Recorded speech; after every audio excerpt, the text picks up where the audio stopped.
Good evening student.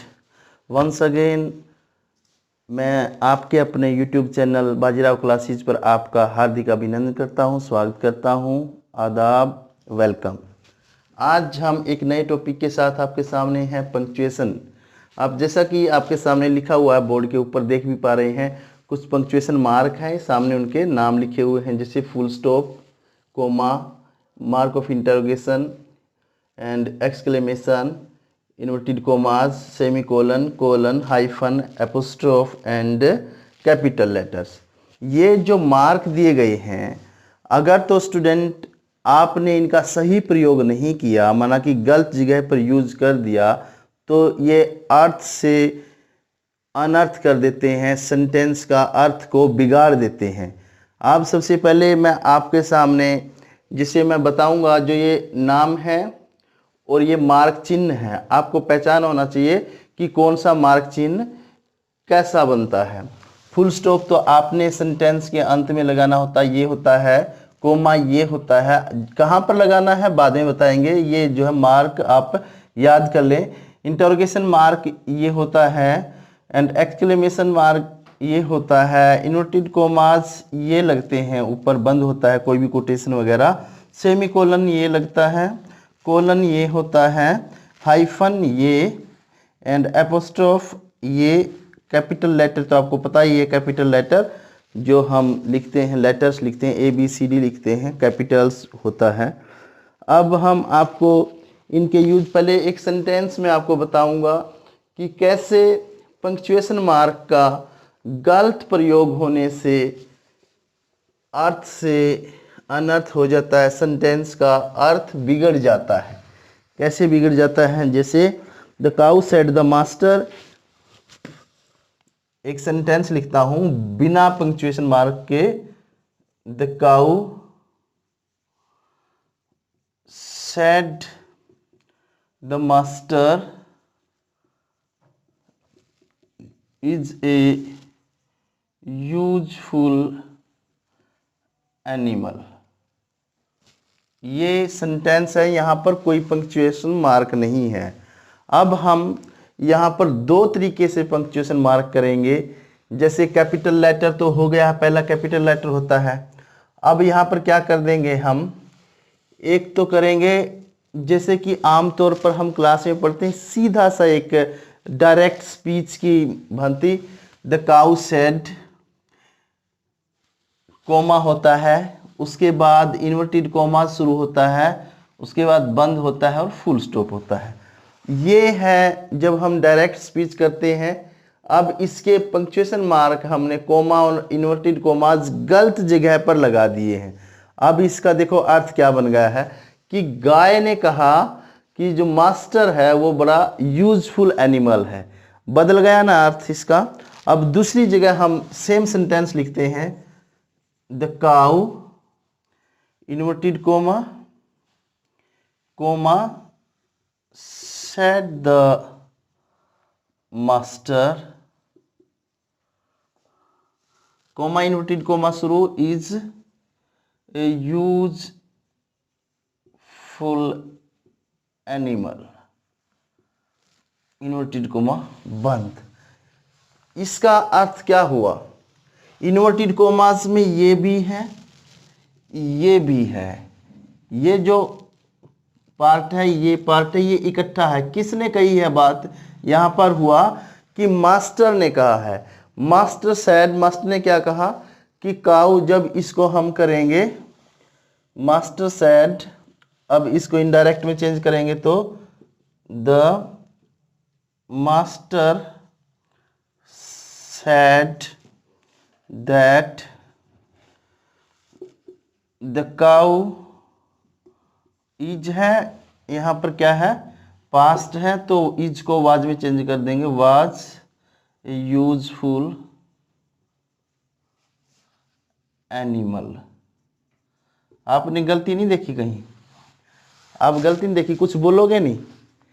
पिछले सप्ताह हमने नरेशन किए थे, और नरेशन किए थे तो आपको एक बात और बताई थी कि जो चीज़ें कल भी सच थी आज भी सच है, सच कभी बदलता नहीं है। जो काऊ थी कल भी यूजफुल थी, आज भी यूजफुल है, इसलिए ये इज जो है वाज में नहीं बदलेगा। मैं आपको देख रहा था कि कोई बोलेगा कि नहीं बोलेगा, याद है कि नहीं है? गरिमा वैसे बैठी रहती है मुंह फाड़ करके, आंखें फाड़ के देखती रहती है, ये चीज़ें समझ नहीं आई। क्या गाय आज यूजफुल एनिमल नहीं है कि नहीं है? तो फिर इसको चेंज कैसे कर, कि इसका मतलब हमने चेंज कर दिया, ये द काऊ वाज यूजफुल, पहले थी आज नहीं है। तो थोड़ा सा ध्यान रखा करो, वाज चेंज नहीं होगा, इज ही रहेगा। काऊ इज ए यूजफुल एनिमल, चाहे मास्टर ने कल कहा था चाहे आज कहा था, हमेशा काऊ यूजफुल थी और हमेशा काऊ यूजफुल रहेगी, क्योंकि गाय हमारी माता है, सेक्रेड एनिमल है, वो पवित्र पशु है। अब इसको समझिए, यहाँ पर ये सेंटेंस था, यहाँ पर क्या था, बस हमने जो है इन्वर्टेड कोमास यहाँ गलत लगा दिया था, इधर की बजाय इधर लगा दिया था। कोमा तो यहाँ लगना ही था, लेकिन इन्वर्टेड कोमास यहाँ एक कोमा लगना था, इन्वर्टेड कोमा इधर लगना था, तो इसका अर्थ चेंज हो गया, इधर राइट होगा, यहाँ पर गलत है। गाय ने कहा कि मास्टर यूजफुल एनिमल है। इस तरीके से आपने जो पंक्चुएशन मार्क है उनका बड़ा अच्छे से ध्यानपूर्वक यूज करना है, अदरवाइज तो the meaning of the sentence will be changed if you use wrong punctuation mark. Okay, सबसे पहले हम आपको बताएंगे capital letters. Capital letters, Capitals दो प्रकार लेटर हैं कि कैपिटल और स्मॉल लेटर। स्मॉल हो गया ये, ठीक है, ये, एंड कैपिटल हो गया ये ए बी एंड सी ई, जो भी है डी, ऐसे बड़े जो अक्षर हैं उनका यूज कहाँ कहाँ किया जाता है। इंग्लिश के जो बड़ी ABCD है, अगर आसान भाषा में हम बात करें तो उनका यूज कहाँ किया जाता है?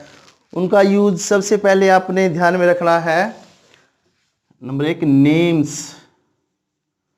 नेम्स चाहे तो किसी शहर का है, गांव का है, स्कूल का है, एनिमल का है, किसी का भी नाम है, मनुष्य का है, शहर का, इमारत का है, किसी का भी नाम है, स्कूल का है, कॉलेज का है, उसका नाम का पहला अक्षर, जैसे मेरा गांव रोहेड़ा है, तेरा गांव गरिमा, मतलब नाम गरिमा है, जी कैपिटल आएगा, मोहन का M कैपिटल आएगा, रोहेड़ा का R कैपिटल आएगा, रायचंद वाला का R कैपिटल आएगा, और जींद का J कैपिटल आएगा, हरियाणा का H कैपिटल आएगा, हिमालय का भी H कैपिटल आएगा, और गंगा का भी G कैपिटल आएगा। Ganga is a sacred river, ठीक है।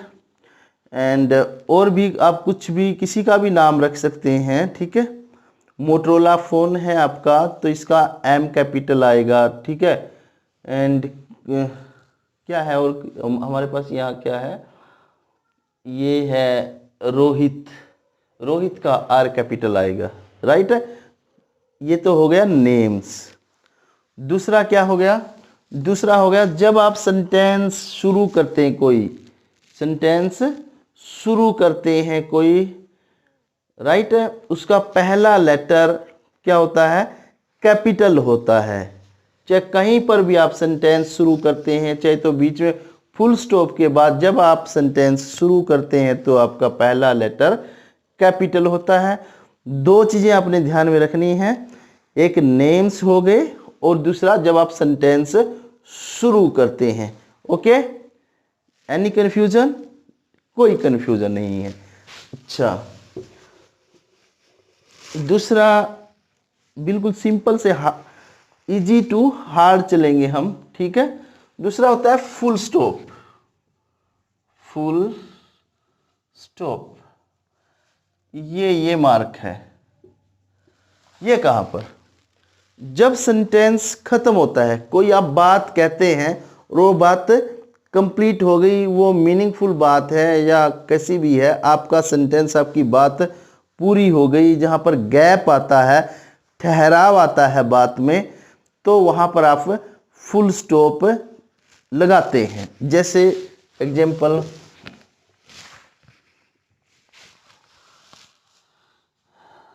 गरिमा is a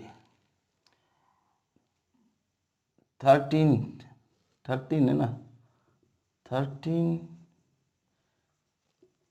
years old girl. क्या है, एक बात पूरी हो गई, ठहराव है, ये फुल स्टॉप लगा दिया। सी देखो, ये फुल स्टॉप के बाद हमने ये जारी रखी बात, तो सी का एस कैपिटल कर दिया।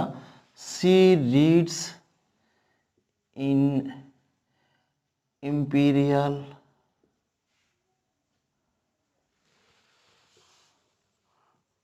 पब्लिक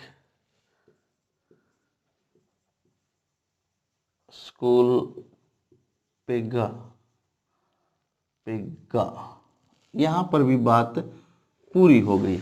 देखो यहाँ पर कितनी है, पहले आपको पता चला कि फुल स्टॉप, यहाँ पर गैप आया है, ठहराव आया है बात में, तो आपने फुल स्टॉप लगाया है, फिर आपने सेंटेंस दूसरा शुरू किया है। तो चाहे तो ये प्रोनाउन है, नाम नहीं है कोई, लेकिन फिर भी आपने क्या करना है, पहला लेटर सेंटेंस शुरू किया ना नया, तो एस कैपिटल हुआ।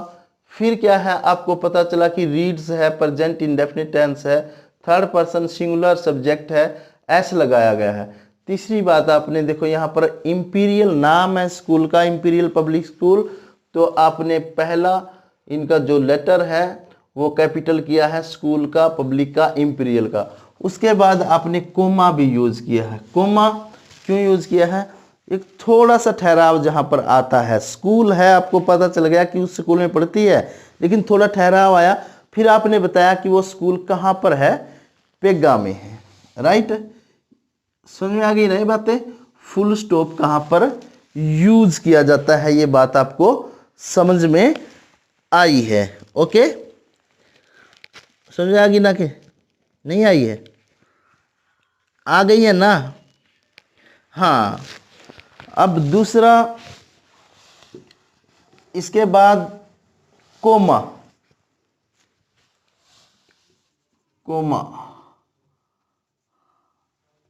ये कोमा, ओके, कोमा होता है, ये कहां पर यूज किया जाता है गरिमा, बिल्कुल एक अल्प विराम होता है, थोड़ा सा ठहराव होता है बात में।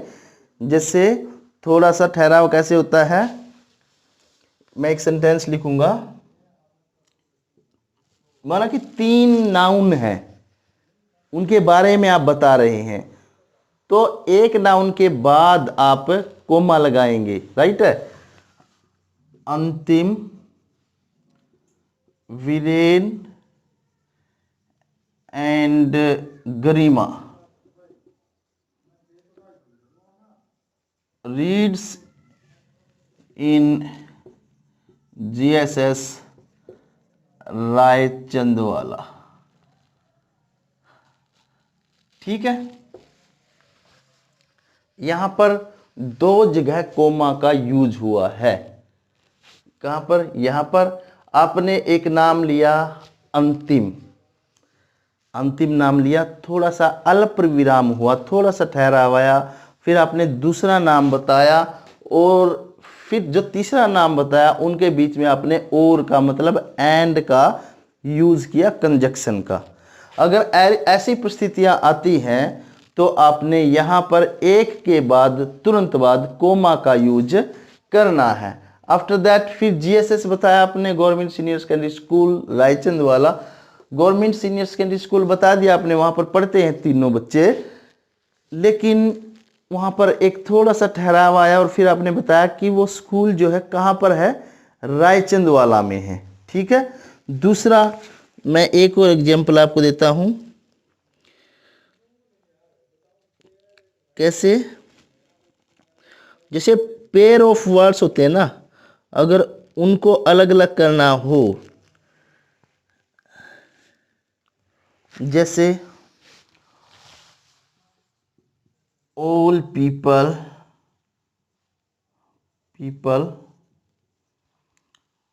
कैसे poor and rich, poor and rich, high and low, comma high and low, comma young and old,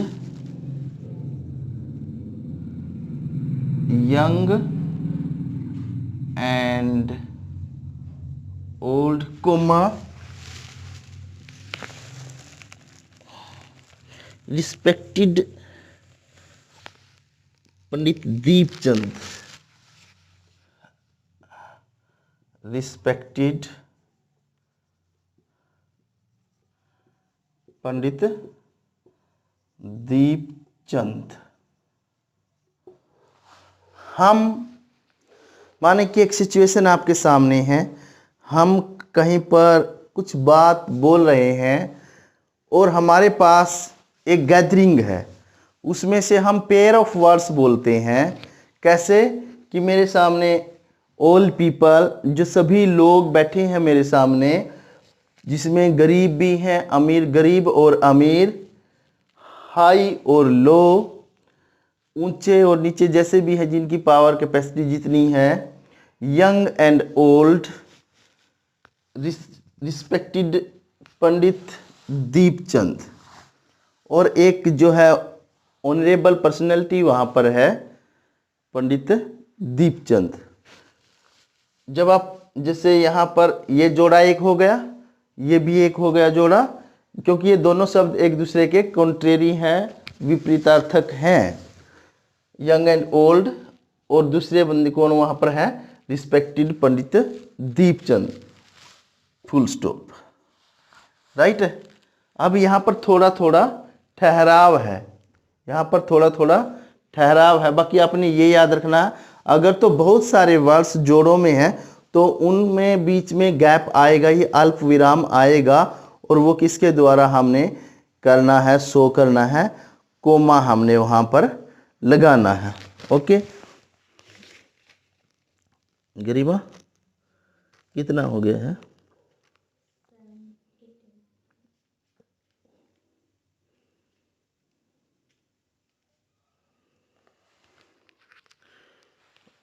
okay आज बाकी जो, चल थोड़ा और करवा देते हैं, कोई बात नहीं, छुट्टी है वीडियो अभी। आगे का है sign of interrogation, sign of interrogation, ये हो गया साइन ऑफ इंटरोगेशन, यानी कि क्वेश्चन मार्क, यानी कि प्रश्नवाचक चिन्ह। जहाँ पर आप कहीं पर भी आप जब क्वेश्चन पूछते हैं, प्रश्न पूछते हैं, तो उस सेंटेंस के एंड में जब आप अपनी पूछी गई बात पूरी कर लेते हैं या अपना क्वेश्चन पूरा कर लेते हैं, तो आपने ये साइन यानी कि ये मार्क आपने शो करना होता है, लगाना होता है। जैसे what is your name, complete हो गया पर सेंटेंस। आपने जो बात पूछनी थी, आपने नाम पूछना था, उसका पूछ लिया है, what is your name. Okay, where are you living these days. यहां पर भी आपने अपनी बात कंप्लीट कर ली है। आपने पूछ लिया कि आप इन दिनों कहां पर रहते हैं, तो आपने एंड में क्या करना है, साइन ऑफ इंटरोगेशन यूज करना है। ठीक है। और दूसरा, do you complete your assignment. यहां पर भी क्वेश्चन मार्क आएगा कि क्या, यहां पर भी क्वेश्चन हो गया नहीं, क्या आपने अपने असाइनमेंट कंप्लीट कर लिए हैं। राइट है, समझ में आ गया ना। बड़ी सिंपल सी चीज़ है। जहाँ पर्सन आप पूछ रहे हैं और पर्सन जो पूछते हैं आप, वो जहाँ पर ख़त्म हो जाता है वहाँ पर आपने साइन ऑफ इंटरोगेशन लगाना है। ठीक है। और दूसरा है exclamation, mark of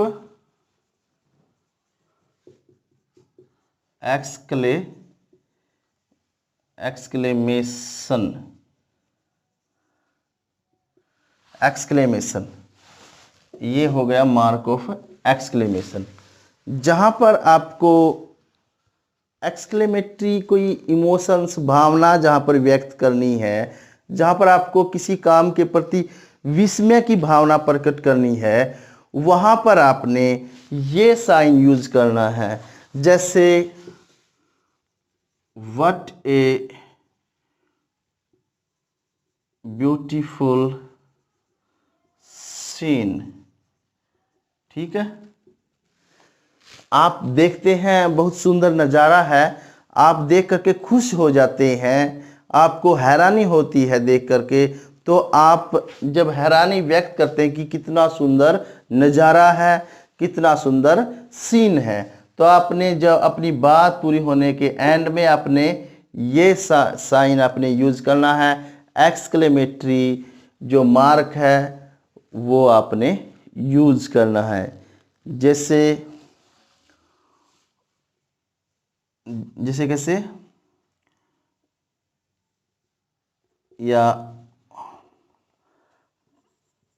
player shouted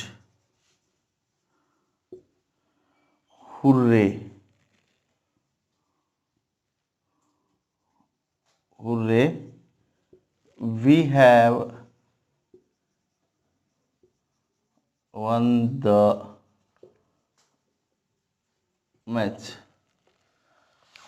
क्या है यहाँ पर, क्या किया उन्होंने, अपनी भावनाओं का इजहार किया, खुशी व्यक्त की कि हमने मैच जीत लिया है।